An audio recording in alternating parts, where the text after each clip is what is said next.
Good morning, everyone. Good morning. Hello, hello, hello. Nice to see you all. Well, somewhere where you are, there is sun. I can see somewhere there is a good productive day ahead. And we are really, really happy to start this day with you with a new week, new workshop. And meanwhile, while we're waiting for, I would say, 1 more minute, in case you don't have, but I see that you are very disciplined and you have made it happen, like to put the project name in your name, but the ones, some of the people, okay, I will mute, but some of the people are still with just their personal name. Please rename yourself, just add the name of the project so that we can easily identify you and understand what project you are from. And yes, adding the last people to come in. And today we have a very important next step in your growth development journey. So last week, as I remind you, we have been hosting Diana with customer development domain, I would say. And this week we are welcoming Victor, and we will speak more about competitive landscape and market analysis. And there will be something special, I would say, so because I kind of saw the preliminary slides, and yeah, I think that we are all ready to start. Hope that everyone can see me, can hear me. Please just write the usual, maybe hello, maybe pluses, maybe thumbs up, that you are here. You can see us, you can hear us, just anything in the chat. Perfect. Meanwhile, also, if you have questions to Victor, raise your hand or write in the chat. We will try to make these stops after probably every single slide or every single section. And yeah, so that we will, not have this big backlog of questions or comments or stories to be told. Well, with this being said, Victor, giving the floor to you, and let's start the day. Let's start the competitive landscape and market analysis. Thank you, Irina, and hello, everyone. So let's start with a short introduction. I have more than 20 years of experience in different IT companies, Parallels, Acronis, Constructor, and more than half of this is in product management. And the interesting fact that I'm also a student of Constructor Institute of Technology right now. So that's our agenda for today. Please use your phones to scan the QR code or open the link on Menti and use the code provided on the slide to share your expectations from the session. I will try to adapt my speech on the fly based on your feedback. Please scan the code and share what you would like, what is the most important, right? What are the most important topics for you about the competitors, about the market trends, and market analysis in general. And today we will talk about the competitive landscape, about the market trends. We will have 2 practical assignments, and we will give 30 minutes to complete them. And after that, we will discuss results of these assignments. So just let me check meanwhile what we have in Menti. Can you?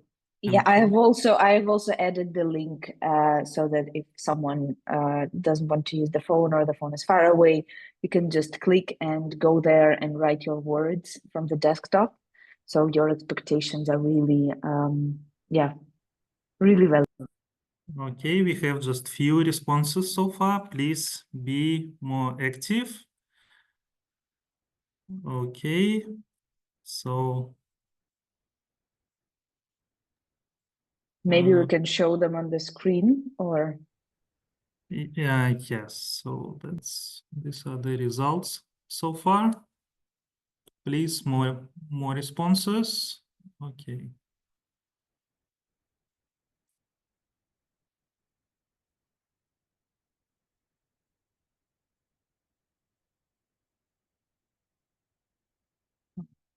Okay, so I see that's the topics that we have in our presentation. That's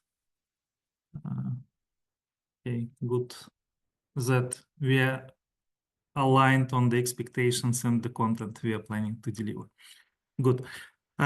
So what is a competitive landscape, right? So that's a comprehensive analysis of an external competitive environment in which you operate.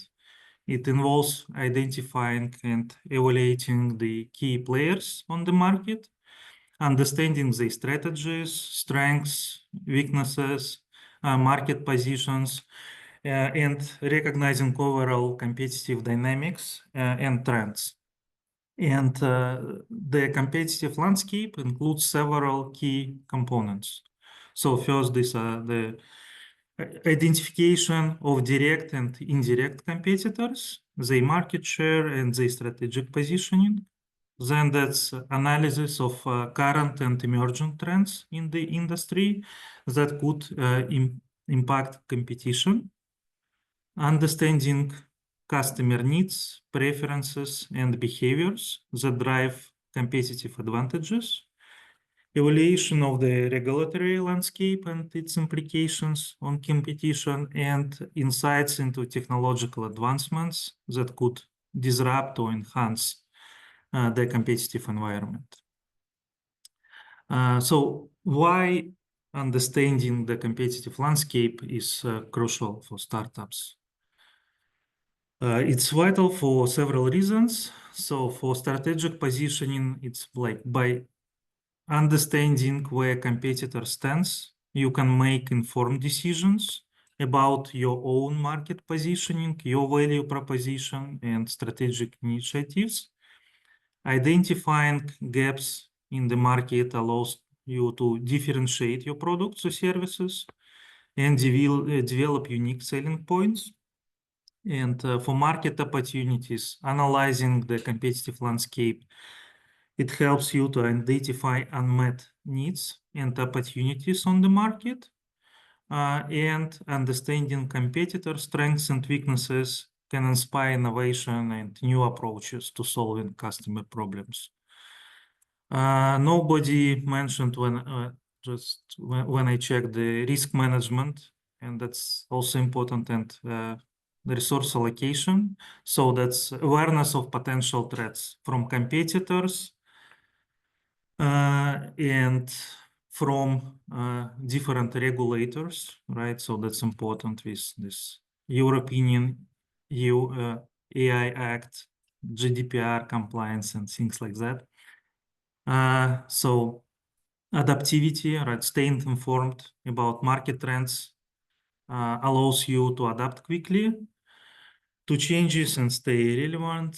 Resource allocation, knowing competitive environment helps you to allocate resources more effectively, focusing on areas that offer the best return of investment. Understanding your competitor strategies and customer preferences helps you to target and have more effective marketing campaigns. And of course, when you demonstrate to investors that you understand your market and your competitors very well, right, that increase confidence in your startup. So how do you do the competitors profiling, right? So first you identify key competitors, you gather the information, you analyze it, and the good start would be the ChatGPT, right? You just ask, okay, who are the key players on this market in this country, in this segment, and so on. And you can start from there. Then you can search for publicly available data, company's website, news, social media, market research reports, customers' feedback. If you can find competitors' roadmap in their presentations, or some companies publish it, that's also good to know what they're working on. If you work with open source based project, you can check what happens with the project on GitHub. You can attend your competitors' webinars, visit them at the conferences, and I strongly encourage to try them out as a customer. A few things about this publicly available data, right? So for example, financial reports. If your competitors are publicly traded companies, they must publish reports. You can get a lot of insights from there. Or you may find this data from their customers who are obliged to disclose the data. For example, in learning space, right, in EdTech. In the US market, in the United States, public universities are subject to federal and state transparency and disclosure laws. That's including Freedom of Information Act on federal level, various state-specific regulations. So universities must publish some data or disclose it upon request. So that includes financial information, the budgets and financial statements. But what's very important, that includes contracts and agreements with vendors, right? So if you know that you target this university and they use your competitor, you can request this information and the university must provide the data, including the contract with these vendors. Similar laws we have in UK and other countries. So you can get this information thanks to this Freedom of Information Act and similar regulations.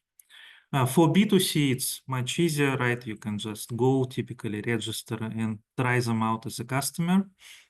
For B2B, it could be more challenging, but you can ask your friends to contact your competitor, pretend to be the customer, like that they're interested in the product and they can get some insights for you. And it's what I want to highlight here. It's very important not only to analyze the current state, right? But it's very important to analyze trends, future direction, and the roadmap. For example, we did one like analysis of LMS vendors, right? And we see that, okay, one LMS vendor has a very high market share, bigger than others. And from this kind of information, you can make a decision that, okay, I should focus on analyzing this competitor, what they are doing, right? But in fact, if you analyze trends, you will see that this vendor loses market share and that a lot of customers actually migrating from this vendor to other more modern solutions. So actually, these competitors, which have like lower market share now, are your biggest threat, not this kind of old dying, right, vendor. So trends are very important. And I would like to ask, like, please raise your hand in Zoom. Who knows your competitors for your startups? And if you believe that there are no competitors, please send some message in chat. Okay, so we have 5 hands raised so far and no messages in chat, right? No There local. was, yeah, there was a very Local. interesting comment, like no local competitor. Yeah, that's a very good comment, right? Because when you say that there are no competitors, that's typically kind of a red flag, right? Why is it so? Either the market is too small, or maybe you are not aware about competitors, or maybe you're trying to solve the problems that maybe doesn't exist, right? But local, yeah, sometimes you have some global players, but you can focus on the local market and serve it better. Okay, now can we lower all hands, Irina? Yes, I will.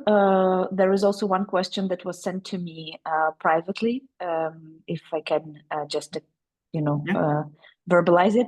So there is a point about public roadmap, point 5. And can you give the example of what companies do publish these roadmaps? Maybe you know some sectors or cases, like just to, extend the information about that.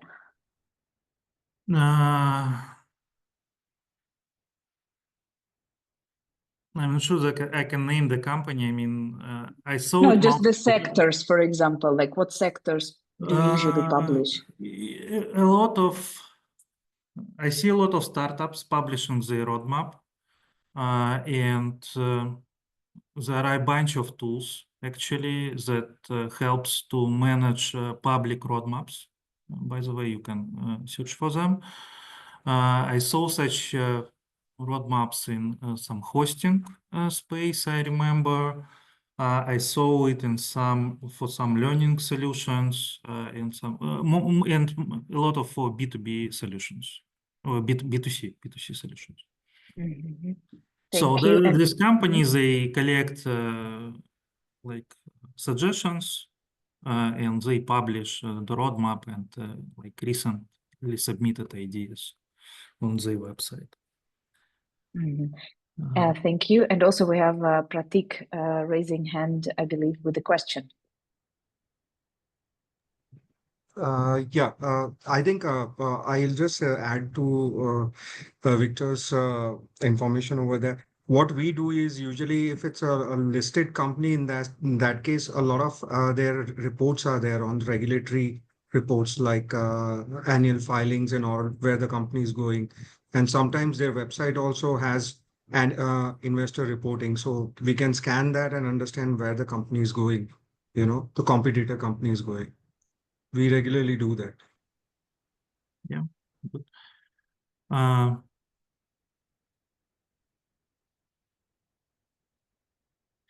So approved of the approach. Yes. Kind of. So, and now could you please raise your hand who knows what competitors are working now and what they are planning to release in the near future?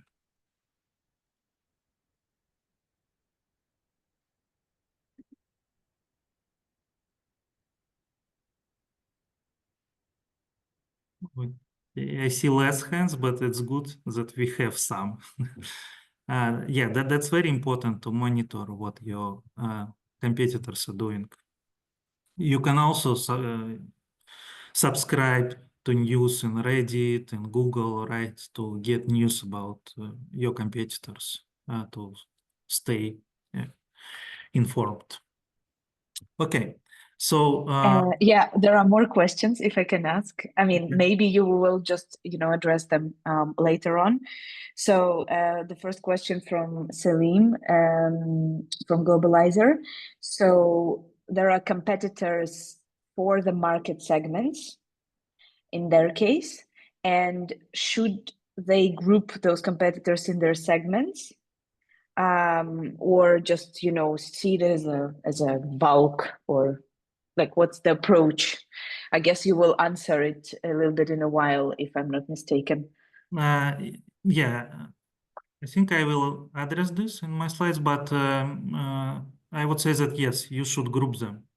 So, for example, we built a solution, right, learning solution that targets corporate segment and higher education. In these two segments, we have different competitors. So we analyze them separately, right? And we build a separate strategy how we approach like first group, how we target first group and how we target second group. It could also be that you offer more than like one product, right? And you may have like you offer 3 products, and for first product you have like one set of competitors. For second product you have second set of competitors, and you kind of also analyze them separately. So And yeah, and also again a private question sent to me, because maybe guys, if you're open to public, if you're private, it's okay. I will just read it out. Yeah, like I guess there is the point that so a lot of times even existing companies bullshit promises over sales. So for example, you think you are automating, right, automatizing something, and you have a competitor who also claims that they're doing that, but in the reality they're just doing some manual jobs or ghost these ghost people, ghost writers, ghost copywriters, etc., etc. Are they also considered to be competitors in this case? Like what's your approach to kind of analyze them or put them into the landscape while analyzing? most likely they are your competitors, right? And there is how you can decide if they your competitor, are they your competitors or not. It's just that's about the feedback from the customers you contact, right? Or from what you read on like Reddit, on other sources. If your like potential customers are looking for some solution and they contact these companies that maybe overpromise, right? And they still consider them, they compare them with other vendors. Yes, they're your competitors, right? So you will fight with them, and it's good if you do this like product and services offering overview, technology overview, and you can build a battle card. So you can say, okay, yes, there are the companies that claim that they can solve your needs, but in fact they will not do this for this and that reason, right? So that's kind of, you should review them and you should be ready to kind of you should have a battle card for this vendor, so you can explain your leads that, yeah, I'm aware about them, it's not worth to consider them because of this and that, we are better, stay with us, right? But if you just ignore them and your customers will ask, okay, do you know this competitor? And you say, no, I don't know what they're doing. Okay, that probably having an answer, right, is better if you can articulate why they should consider you, not this kind of competitor. Okay, thank you. Yeah. Yes, let's move on. Okay, so the comparison matrix, right? So that's typically includes 4 categories. That's the company overview, products and service offerings, technology overview, and pricing and sales strategies. So on the right side, you can see an example of some template for this comparison. This is another example for the first part, right? So let's go back to Menti.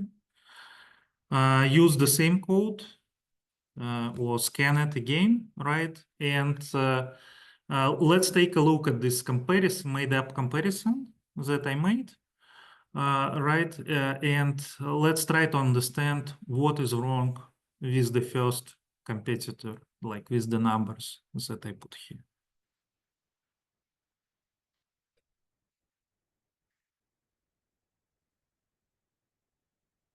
So that's an open-ended question in Menti. Take a look at numbers and try to kind of check what is wrong with these numbers for the first company.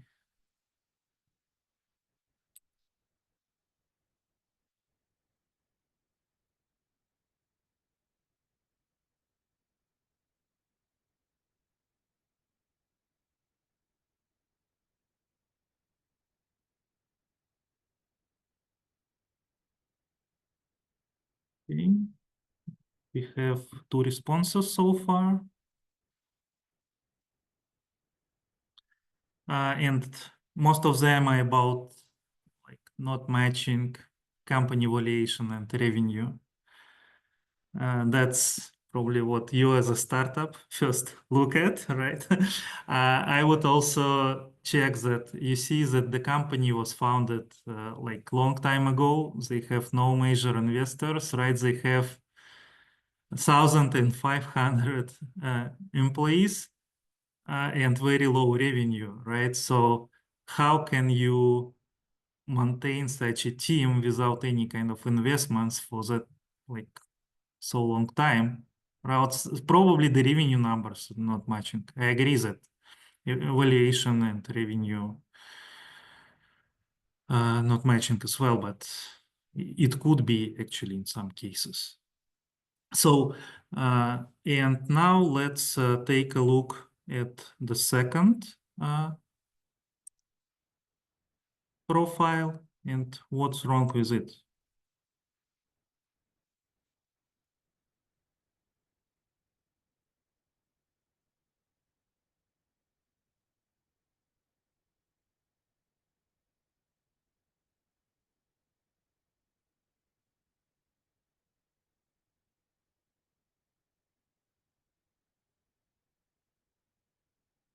Okay, yeah, we have one correct answer so far. Yeah, more answers. So there are 2 types of answers I see so far. It's about no company valuation. If that's not publicly traded company, right, you can not always find the valuation for it. So if you cannot find some data, when you do the comparison, you just put some like unknown NA and so on. So it's not about that it doesn't have a valuation, you just cannot find some reliable numbers. Maybe you find several numbers and they're very different, right? But the correct answer is yes, that we have here that small number of customers, right? So we are talking about some LMS vendor here with 50 customers and 250 millions in revenue. That the revenue, the check from one customer is too high for such kind of solution. That's correct answer. And so here on these examples, I would like to highlight importance of keeping, when you create this comparison, when you find some data, I would strongly recommend you to keep sources, first of all, of this data. So you see the links here, right? So you can click and you find the original source of this data. It will save you a lot of time when you will re-verify this comparison over time, when you update it. So keep the source of the information, first of all, when you do the comparison. And second, always try to cross-check the numbers. Like in these examples, right, I put wrong numbers, but you can find the wrong information when you search for the data. Always try to cross-check it, like revenue versus like spendings of this company versus number of customers and so on.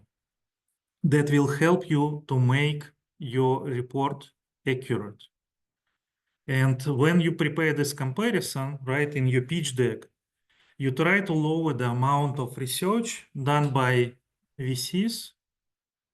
So you collect as much information as possible about the competitors' landscape by including these metrics, and that's helps VCs a lot. And it's better to have these numbers in your pitch deck.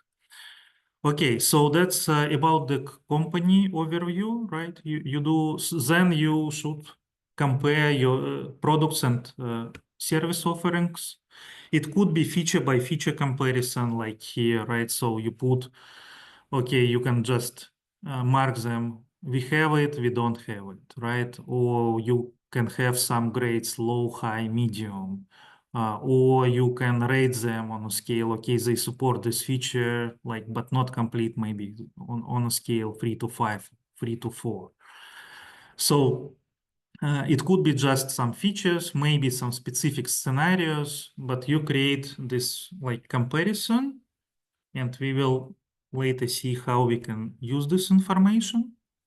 It helps you to understand where should you focus. When you create such comparison as a startup, right, in the beginning, you most likely will be behind your competitors. So when you will present this comparison, it may look like I have almost nothing, right? And my competitors have a lot of features. So what you can do here, it's you can add two columns, right? It's your product now and what will be your product in 1 year. And so here you see, you show that, okay, maybe now I have some like less features. Here I will have more features and I will be stronger in this and this area. So that's a good way to like present that, okay, if I get this investment, for example, right, I get the team and I will build a good product that will beat my competitors because of this and that. When you do the comparison, it's always good to highlight provide some summary of the key advantages and disadvantages of your competitors. What are their unique selling point? What they're focusing on? What's their target? Like what is the primary target? So you can understand better the strategy of your competitors. And to understand the strategy, you can use different frameworks. So business model canvas, I'm sure you heard about this framework and you will hear about it probably over the next few weeks many times. That's a useful framework that you can use to build, shape your strategy, but you can also apply this framework to analyze your competitors, and it will help you to understand them better. So try to fill this canvas not only for your product, but also for few of your key competitors. And there are a few more frameworks that you can use. You can use the SWOT analysis. It's a strategic planning tool used to identify and analyze internal and external factors that can impact competitor strategy. You can analyze the strengths. It could be like strong brand recognition, robust R&D capabilities, extensive distribution network. You can analyze weaknesses, high operational cost, limited like product diversification. It could be a huge corporation with slow decision-making process. You can be more agile, and so on. Another framework you can use that's Porter's 5 Forces. It's quite old framework, but still can be used. It examines 5 key forces that influence market competition, threats of new entrants, like bargaining power of suppliers, buyers, threats for substituting products, and it could be used in deep tech as well, so you can understand how intense in the competition, is there any dominant like players, what are the key differentiators. You can analyze patents, research intensity, how much IP your competitors have, how easy it is to enter the market. It's like about IP, the talent, the capital, maybe the infrastructure. For suppliers, right? If your industry is heavily reliant on certain APIs or some chip vendors or GPUs or quantum chips or whatever, so you can try to apply this framework to analyze the industry you're working on. And once you have this comparison, right? Once you understand your competitors, their strategy, now it's time to also build your strategy, right? How you fight against them. And there are typically this like two well-known strategies. This red ocean and blue ocean strategy. In red ocean, where you try to compete on existing market with saturated market, right? With a lot of existing competitors, and you try to beat this competition, exploit existing demand, and build a strategy how you kind of beat your competitors on this market. So that's the direct competition. It could be your choice, right? So, for example, it could be some old existing vendors that originally priced the product very high, right? They have some steady revenue from these customers, but market changed, and you can offer similar solution much cheaper, for example, right? And you can beat these competitors on pricing. This could be one of the strategies. And you can offer something like much cheaper, more modern services, and so on. And you enter the existing space and you beat these old companies. They cannot drop the price because this will immediately affect the revenue. They will lose revenue from existing customers immediately. So it could be the strategy, but typically it's recommended to use the blue ocean strategy, right? To find the new opportunities to create and go to this new uncontested market space.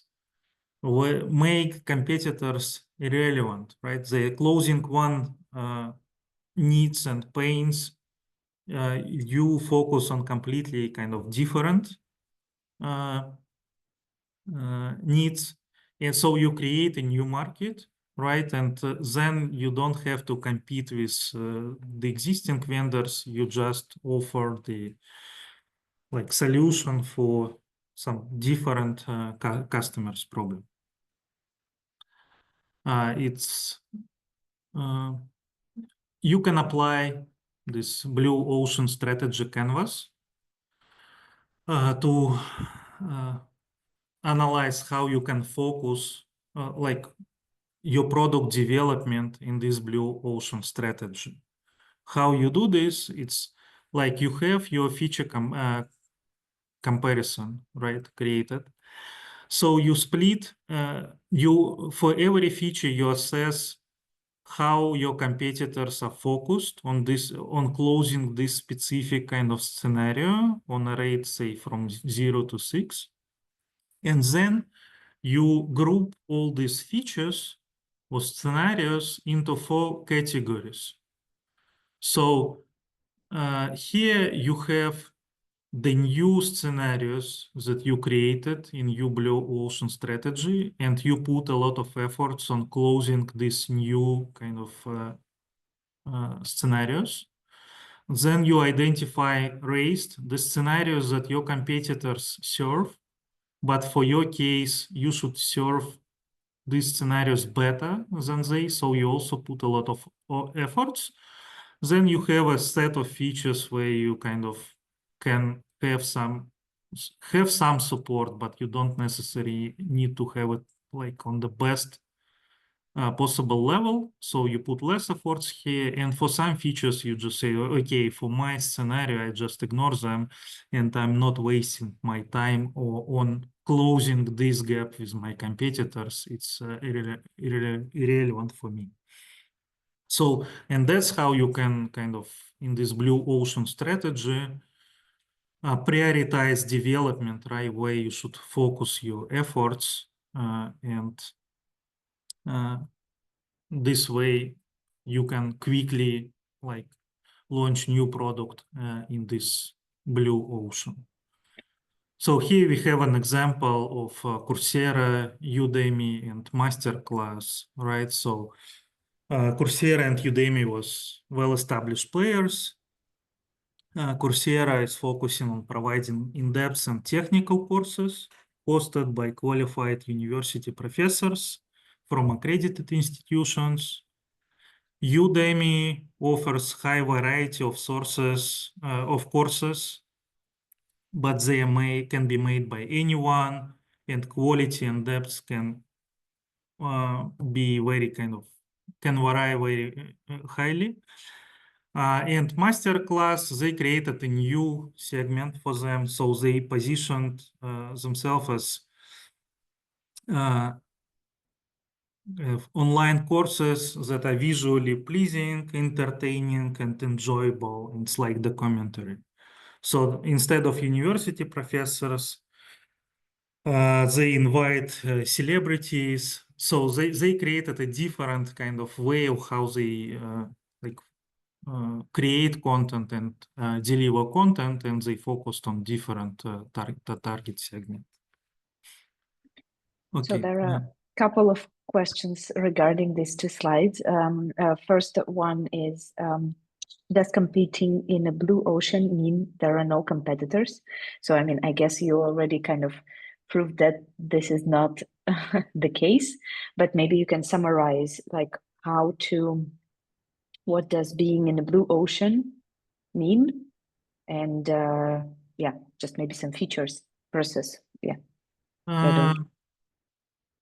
Yeah, so I can provide maybe a few examples, right? So one well-known example, that's Netflix, right? So in the past, they offered this like rental when they shipped these CDs, right? Or there were shops where you can go and actually you can rent CDs and then you should return them back. They created a new strategy to shipping them, right? And then moving to this streaming segment. So they went away from the existing competitors who still offered this like rental in the shop where you should go, take the CD and then return it back. Another example, it's Airbnb, right? It was a contested space of this hotel industry with a lot of competition, right? And they created a new strategy like home-like accommodation, shared market economy. So they created this new market. Uber could be another example, right? Or it's, for example, if you talk about e-commerce solutions, right? There were a lot of e-commerce solutions that you can use to sell some goods or services. And one company, Digital River, they defined a new strategy. Okay, when you sell services, right, you as a company have to deal with taxes. You should pay all the taxes in US. If you sell globally, you should deal with taxes in all the countries with different regulations. That's quite difficult, right, for an organization. So they decided to offer a new type of e-commerce solutions. It's called merchant of records. So they kind of actually take your product and they sell it. So they become a seller and they take care about all the taxes. So they pay it for you and you just get the net value, right? One transaction per month. And you as a company who is that are selling worldwide no longer need to take care about any taxes and regulations. So there are much more such examples, right? These are just a few of them. Thank you so much. There is also a question from Globalizer. Some competitors give a service as an add-on to some other service, X service. Globalizer plans to bundle them to make a blue ocean strategy work, as there is no product with the same features. Is it just I mean, is it working strategy? I guess it's like asking for your feedback, or it's just a feature in comparison in the red ocean. So let me summarize it, try to summarize it. If you are having existing features, but in a certain mix and match combination in a certain bundle, can it be already a blue ocean strategy? Or it's still the red ocean kind of comparison? Yes, it could be your strategy, right? So it could be that there are companies that offers different services typically used by the same customers, right? And so these customers have to go and buy 5 solutions from different vendors. And you can create a single product that integrates and combines these 5, and you offer them as like one product, it's one vendor, easy to support, one interface where you can do all your scenarios, easy to learn how to use it, and so on. Yes, and that's cool. This could be your kind of differentiator, your blue ocean strategy. You are the only platform that offers like end-to-end scenario for this segment. Yeah, why not? I hope, Celine, this was your question. And okay, perfect. And also we have a question on like using this blue ocean strategy in a little bit in a wider context. So from Vitalis, so how to convince investors that you are going after new customers' problems. And then it goes into more of the details. So Vitalis, just please, if you want to, you can comment. But as far as I understood, the question is about you find a blue ocean strategy as like your main hypothesis for the competitive analysis and competitive landscape analysis, and how to convince investors that this is actually working, and this is something to get funded. So probably how to make it more persuasive in a You way. mentioned the Sorry. correct Yes. word that, yeah, there are some hypotheses, right? And they need to be validated. So you can start with customer development, right? So you should validate your hypothesis. So, and then that's how you present it. Okay, so that's our strategy. Our hypothesis was this. We validated it. We organized some. We did some customer development, right? We got such results. Maybe we built some proof of concept. We validated it on few customers. We got some positive feedback. So that's why, yeah, we believe in this strategy. Thank you for answering. I'm audible. Yeah. Yes. Yeah. Just to add up things for coming up with that. Yeah, exactly. Imagine you're like validating your hypothesis and you have like a pretty positive results, yeah, and so on. But for sure, sometimes it needs some kind of onboarding, yeah, and it can be different use cases. But anyway, it's same as with this new LLMs or something else, yeah, and the different use cases that people have now, and like a lot of different things. Obviously, it's like sometimes people are choosing the way they're doing it for example, with ChatGPT, yeah, or for, I don't know, DeepSeek or any other LLM. And then you're providing them wrappers or something, yeah, and which are making the things more sophisticated. And my question was more like, you have attraction, you have a positive kind of outcomes, feedback, and so on, and it's like already enough for convincing the investors or something. That's what you're saying, yeah? Like, I'm not saying that it's enough, right? So you should have other components as well. We will talk about your like okay, target addressable market. That's also important. Your team is very important, right? So there are exactly, multiple factors, right, that exactly. are taken into account. And your That's what I'm strategy saying. and how you validated it, it's one of these factors. Yeah, that's exactly what I'm saying, because it's look like it's a very kind of a cool strategy, But on another hand, you're literally like building it up from the empty space because they don't have like a pattern to which how they can compare you to others. Yeah. In the red ocean strategy, it's clear. In blue ocean, it's like they don't have any boundaries and you're literally need to set up the stage for the whole things. That's what I was like a little bit concerned. Yes, that's true. So if that's completely like new space, right? You need to have more research on this, on the market, on the specific needs. Yeah, and we will talk about the total addressable market as well a bit later. Yeah, also there is like a very provocative question. I think it raises lots of discussion, but from Bonu, if there is no competition, does it mean the market is dead? I would say that, yeah, you should check this very carefully. Maybe there is indeed no demand for this specific solution on the market. Yeah. But it's not this blue ocean strategy. It's not only about creating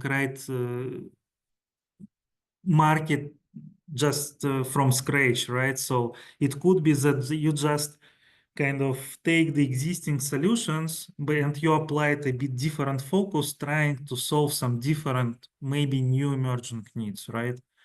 So as an example, we have let's imagine we have some authoring tool, right, to create some courses. And there are some solutions that do this in old kind of fashion, right? So you have some editor, you can type some text and that's it, right? And now you kind of apply this AI, right? And you help to generate these courses that are structured according to the best instructional design principles, that provides a lot of interactivity and so on. So you actually kind of serve the same group of people, right? That's these authors of the courses, but you do it differently than competitors. So you kind of open this new market of AI. It's already not new, but okay, AI generated kind of courses, right? So that's, you can bring some new features to existing products and focus on them to execute this blue ocean strategy. So you kind of reuse the previous research. So you know the market, right? You know the customers, you know in a way they need. So that's a bit easier than, yeah, creating a brand new market. Perfect. Thank you. Let's move on. The time flies. Okay, so the trends, right? It's very important to look at the trends. That's consumer behavior changes, technological advancements, especially in AI space right now, economic factors, regulatory changes, competitive landscape, like new startups appear every day, right? So you should do regular review what is changing on the market. You may do the research now, build your strategy. In 3 months, there will be like 5 startups maybe doing the same. So it could be. So it's very important to check what's going on. It could be some short term or like mid-term, right, trends, like how COVID changed the way companies operate and what services they need, or how companies start transition from some like light to subscription services, how Zoom adapted, right? And that's a good example. So when COVID started, that was rise for Zoom, for online learning, for like online proctoring for examinations, for example, different remote collaboration tools and so on. So these trends affects market, and you can, if you can quickly adapt, you can leverage capitalize these trends. And there are long-term trends that sometimes you also need to take into account. That's the technological evolution, the demographic shifts, and so on. So again, about the sources, what tools and sources you can use. You can find some industry reports, news, social media, analytic platforms for deep tech, that's academic journals, very important source, right? Market research databases, you can find specific to your segment ones, customer interviews, industry conferences, and you can follow your competitors. Just go to Google Alerts, to Reddit, to LinkedIn, or subscribe to your competitors, get all the news where they mention. That's easy to do, and you will get always all the news about your competitors. And you can use more tools like Google Trends, Ubersuggest, SimilarWeb, and so on. Okay, now it's time for the practical exercise. I suggest to spend 30 minutes on completing two tasks. First, we estimate time sum sum, right? And then estimate the lead generation channel for your product. And after this 30 minutes, we will ask somebody from each group to present and discuss the results. In this exercise, okay, maybe first quickly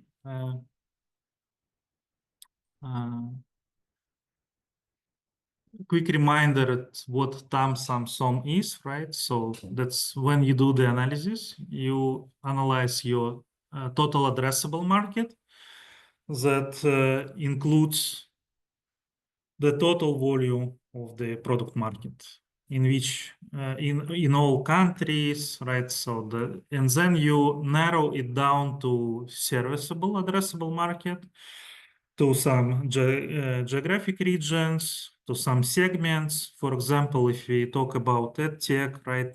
Okay, we cannot operate in China due to the regulations, so we automatically exclude almost 2 billion people from our estimations. If we want to focus high education only, we exclude all these like corporate segments, vocational education, and schools, right? And then SOM, that's a serviceable obtainable market. That's the amount revenue that you actually kind of target and you can reach, right? So that's, and you build the strategy to get your SOM.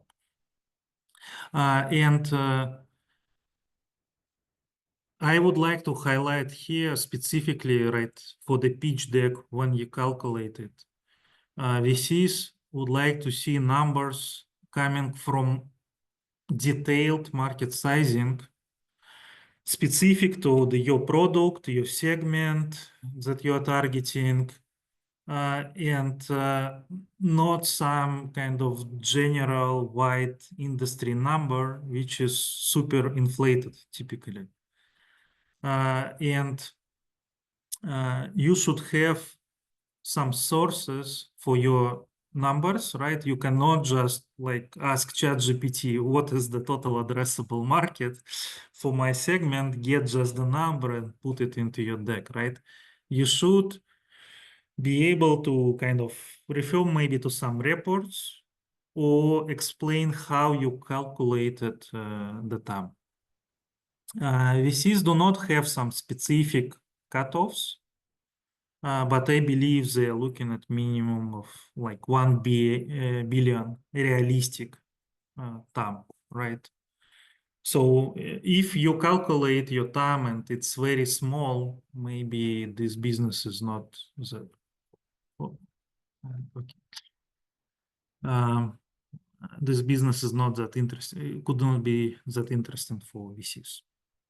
But I want to emphasize on having here the realistic numbers and having some like referrals, some model, right, how it was calculated. So you can explain these numbers to investors.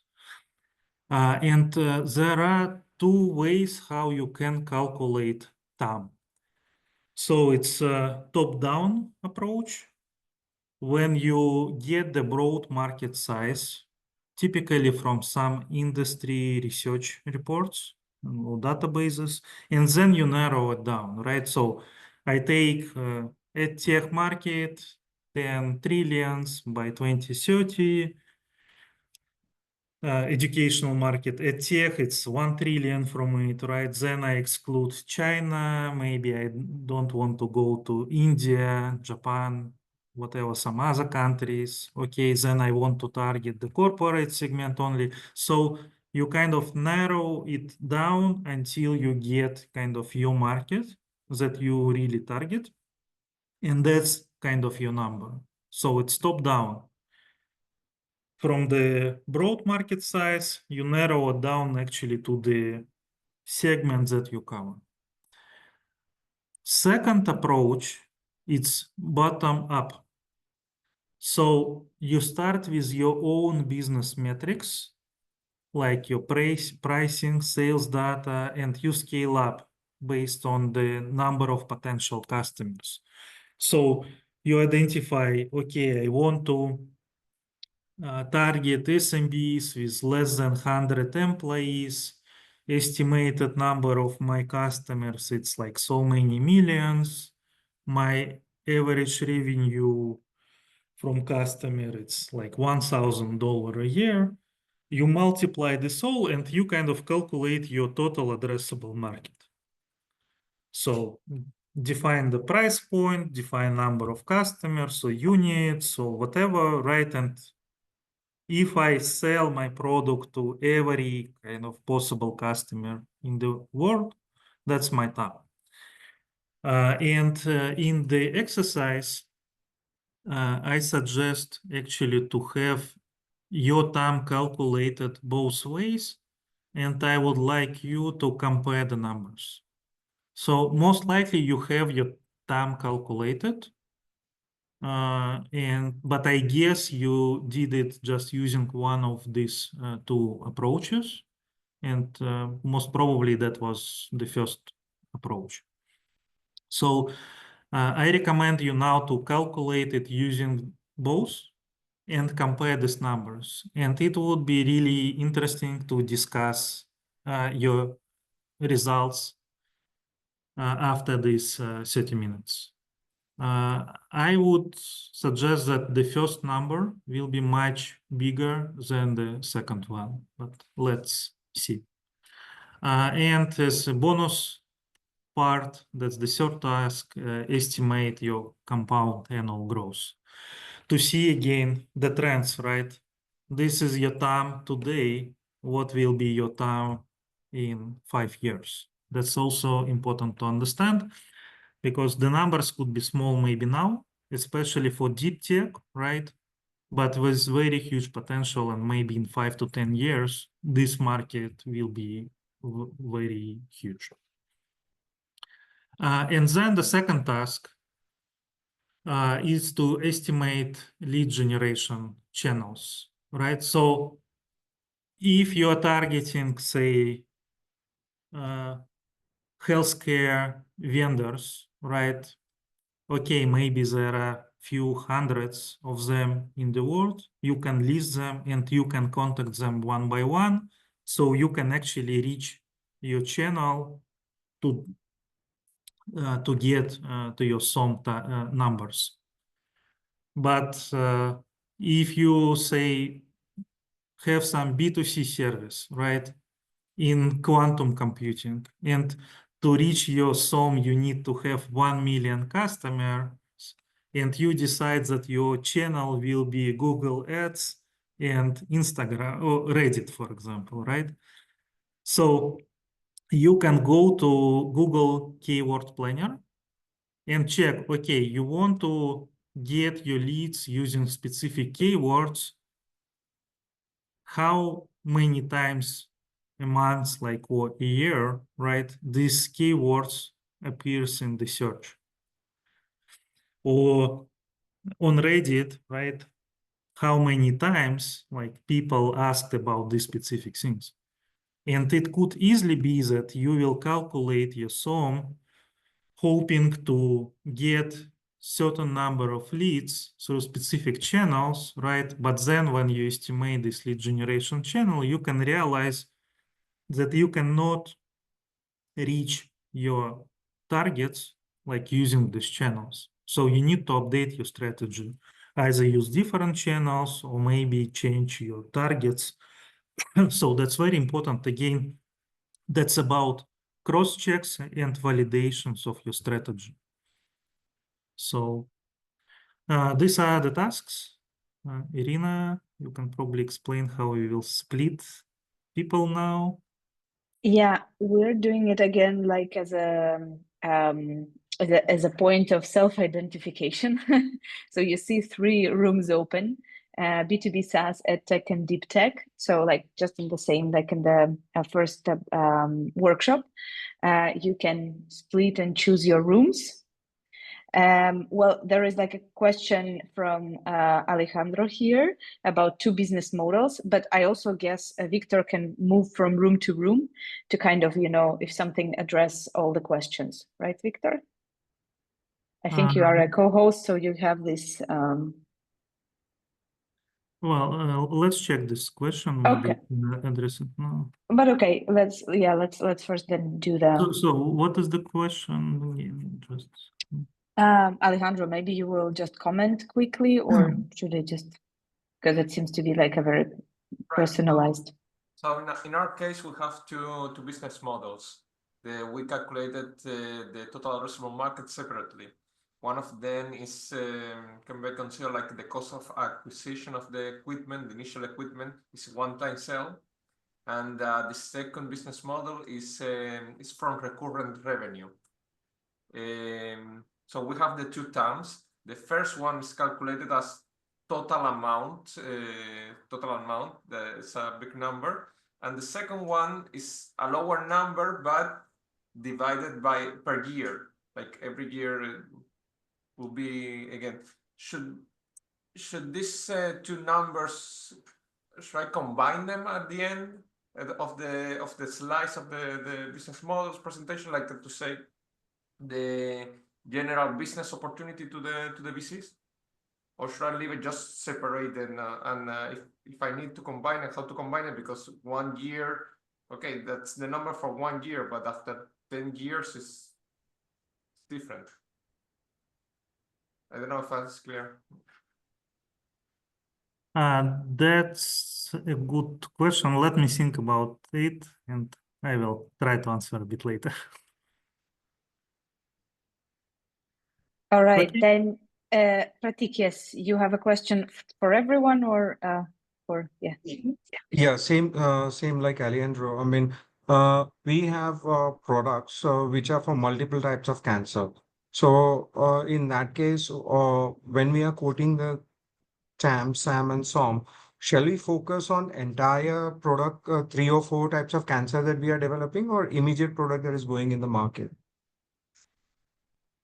So for example, in your case, let's try to apply this top-down approach, right?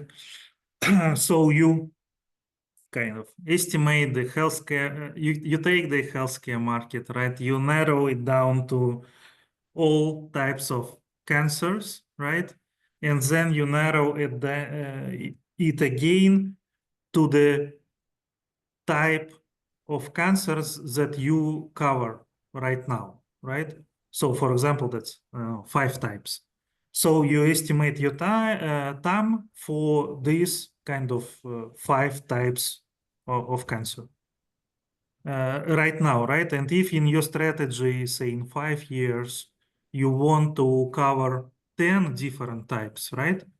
Then your TAM will be bigger because now you calculate it for like more wide kind of segment in this market. Right. Okay. Thank you. All right. So yeah. over time, yeah, the TAM can change not only because of the like market growth itself, right?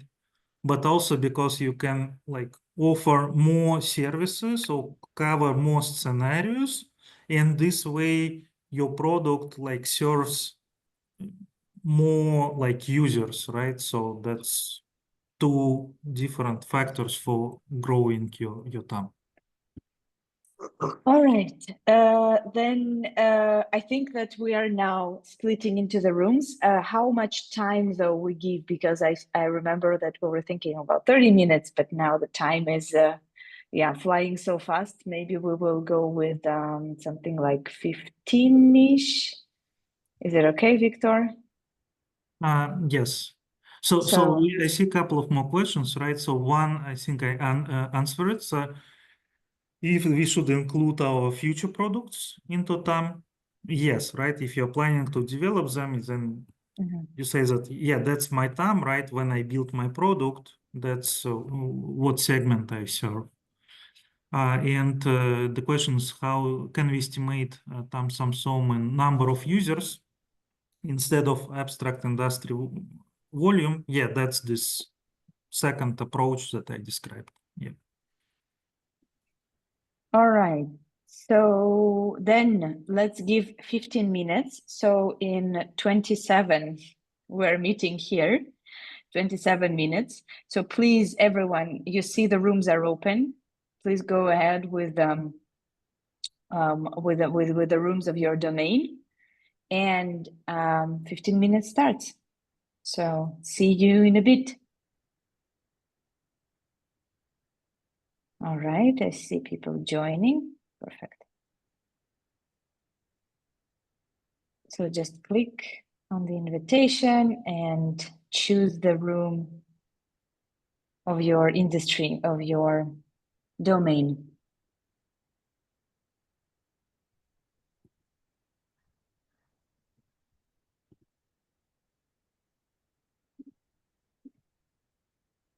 Okay. No. Selim, it's not on Menti, it's in Zoom. So you do have an invitation. I think it's on the cannot access breakout room. Okay, but anyways, Selim, you are, I guess, B2B SaaS, right? So I will just move you there so that if you don't see, okay, now you see the invitation, I hope. Like some, okay, window. And Sahana, I will also move you to, I guess, deep tech. Okay, and Zimri, I mean, there is just the open rooms. So I will just then, if needed, I can do it.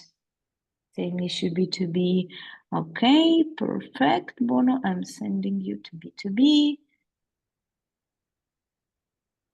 So everyone else, so Pratik, I think deep tech, Zimri, EdTech, Alejandro, I guess deep tech. I guess so. Okay, Burak, hard to say, deep tech. Okay, I will move you now like there because there could be the issue, so I'm just doing it. All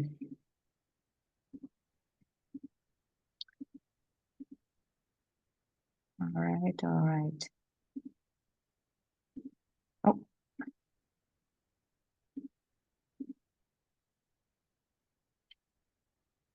All right. Let's give some space. Victor, if something, you can move around the breakout rooms. So to answer the questions. Okay. Will we see the questions? Like you have underneath the breakout rooms. Yeah.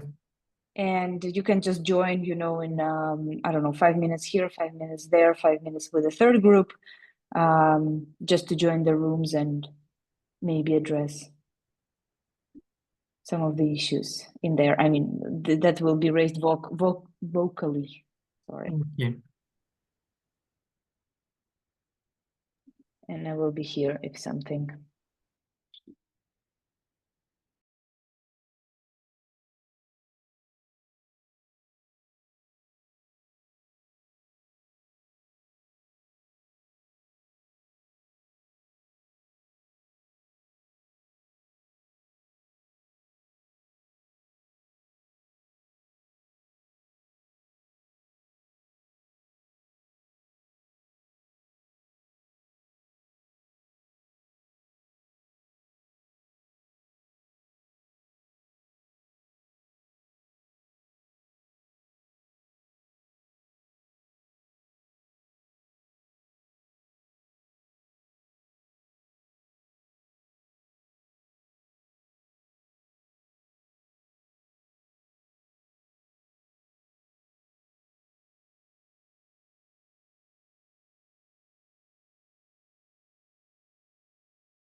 renew the recording.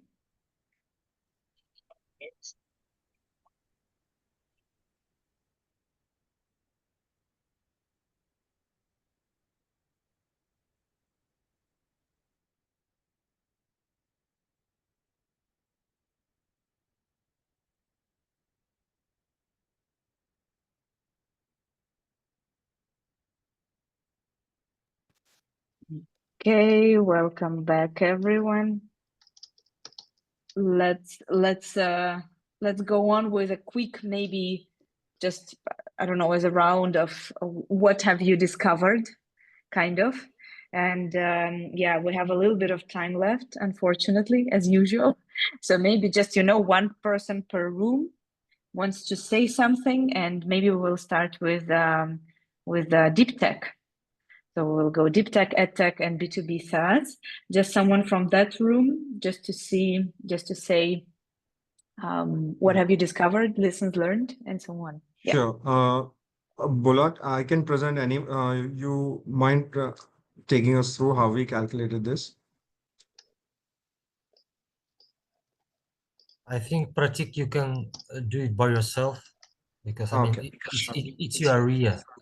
You're Sure, selling sure. the product there. So we decided, we would be doing TAM calculation for Akrivia, which is making cancer precision diagnostic test for treatment design of cancers.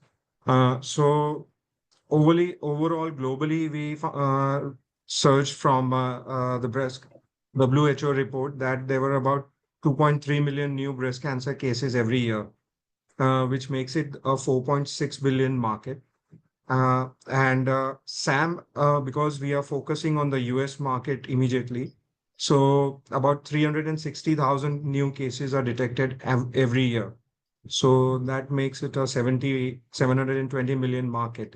And some in next 5 years, we want to target capturing about 20% of this market. So that makes it 144 million market for Crevia. On the bottom-up approach side, we were not very clear, so we couldn't add numbers over there. So we just finished on the top-down approach. Okay, and do you have any ideas on how to calculate it using bottom-up? Yeah, so that is what we were checking. In bottom-up, I understand we have to understand the unit economics first. So if we want to sell, say, 720,000 breast cancer tests in next 5 years, and what is the average price of that test, right? Yes, yes. So, so how would we work on that? So would we start with if you can just walk us through, that would be helpful, because I think all of my team members were slightly unsure about the bottom-up approach as well, including me. So in your case, right? Let's take all the patients with the type of cancer that you cover with your tests, right? That's the number of users, I would say. Right. Then you multiply it by how many tests they should make. Is it just one time, or they do it regularly, like every month, and then it's like 12 tests a year? So you multiply your user base to this number of tests that you sell, and then you multiply by the price for one test, right? And that will be your total addressable market, and that's the number you can compare with the one you got. But then in TAM also, we did the same thing. We multiplied 2.3 million with the overall price of the test, right? In the top-down approach. In the top down, you can say that, okay, in healthcare on this cancer, right? That's the amount that is spent, and that's the amount that is spent on these specific types of cancer, and that's the amount from the, spent, like the portions that is spent on testing, right? That's how you calculate top down. top-down. Sure. Okay. So Okay. you can finish this exercise as a homework to compare the numbers, because it's always, again, important to have these cross-checks, right? Absolutely. If you find some other ways to estimate it, like the more different strategies you use to get the numbers, if these numbers, if you get more or less the same results, right, then you're more confident in the number. If you get very different results, then you should kind of think better how to adjust your calculations. Yeah. Okay. Max? I guess Yeah, we're we moving to EdTech. Yes, I just wanted to present what we Yep. made so far. Perfect. Just bear with me 1 second, and here we go. Can you see my screen? Yep. Yep. Good. So there are some numbers from our existing pitch deck that we've been evaluating the total market. So we identify 1 million teachers worldwide. For 40 million, they are actively using LMS systems or digital tools, and half of them are using digital tools a lot, like Kahoot and Mentimeter, to participate in their lessons. So we had initial projections of like reaching out to 200K customers in the beginning, but now we reevaluated what Magic School have been achieved in recent years. This is the major competitor in this landscape. This is like a prompt shop for educators, pretty basic functionality. And they claim to have, by Anthropic resources, 3 million educators actively using the platform. From their website, it's 5 million users. The average price is like $10 per month. And we updated the charts to include now that, for example, service operatable market is 5 million users, which is 600 million MRR projectable. If they charge all of the users, or maybe combining with enterprise support, like $10 average check for the user. And with the projected growth at 10% per year, which is something that EdTech shows at the moment, with the online education becoming more popular, we're almost reaching 1 billion yearly recurring revenue here. So this actually helps us position a little bit better to the investors. We need to bump up our numbers and presentations, which is the good sign, I believe. Okay, so a few comments here. It's actually, yeah, that's, I see another good way, right, here to assess the TAM. If you get the competitor, you get the market share, what was presented. I just want to highlight this, right? And you get the revenue. So then from the market share and the revenue, right, you can also get some numbers for your market. So take a couple of competitors, take the market share, the revenues, and you can build these projections. Okay, if they would have 100% market share, what would be the market, right? Yeah, and the good part, they already proved that the market is there. They have Series B or even Series A. Yeah, Series B, I guess. So yeah, we don't need to prove it anymore. We just need to take our slice. Thank you. That's basically it. If any questions, I see Vitaly has raised the hand. Yeah, thank you for presenting. My question is again to Victor, the same one that I had. Yeah, absolutely new market, few millions of users.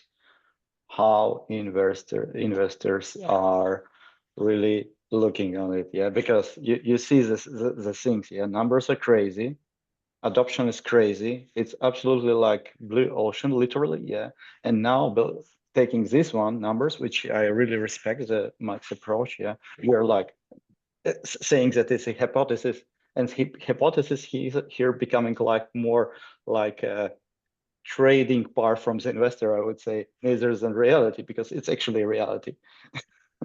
That's what I really a bit confused now in this changing era. Yeah. So, well, when you present it, right, you cannot present it, okay, 1 billion is my market, just believe me, right?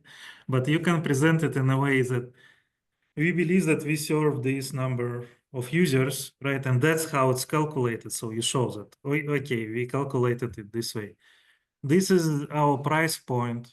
We believe the customers are ready to pay for this, right? So for example, you kind of build some add-on for some service and customers are happily buy the service for like 10K a year.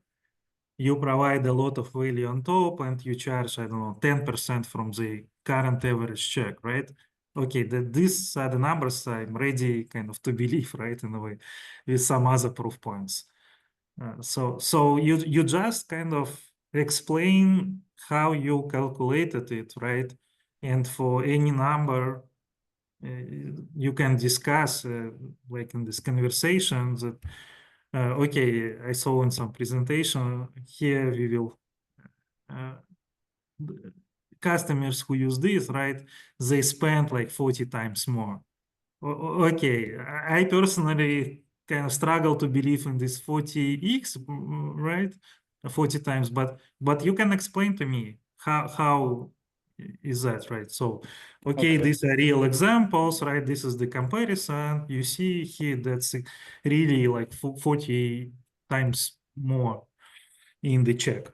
Okay, yeah, this could be, or maybe we will verify together and you will say that, okay, maybe that's not 40, 20. Okay, you update your numbers.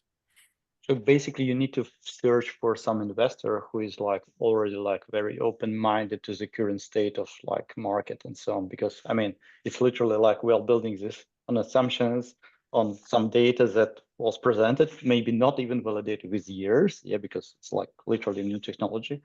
And then it's like, it should be also special investor profile, right?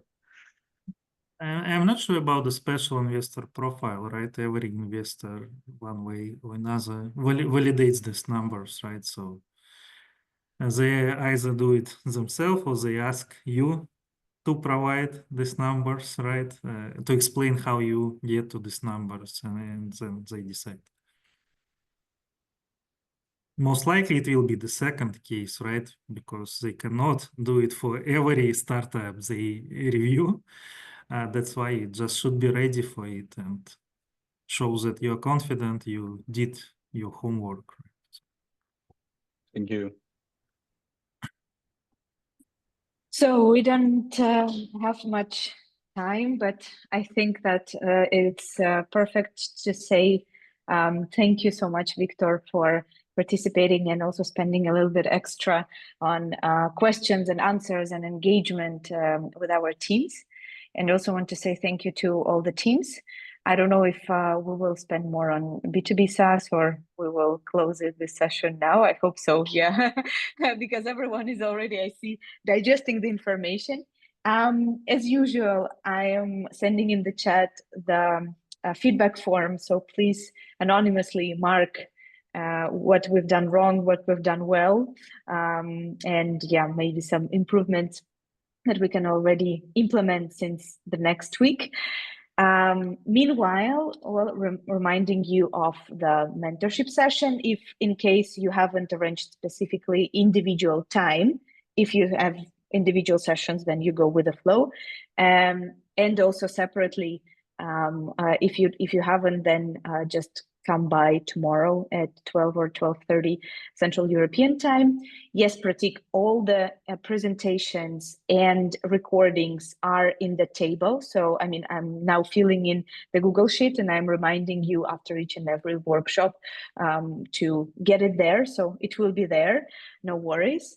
Well, and then with this being said, yeah, thank you so much That for the last slide. yes, there is a last, yes, there is like the very last I slide forgot the ones that is like really yeah, so motivational one. these Yes. are just key takeaways, right? If you just get these 3 bullets from the entire workshop, that would be already good enough. Please do the analysis.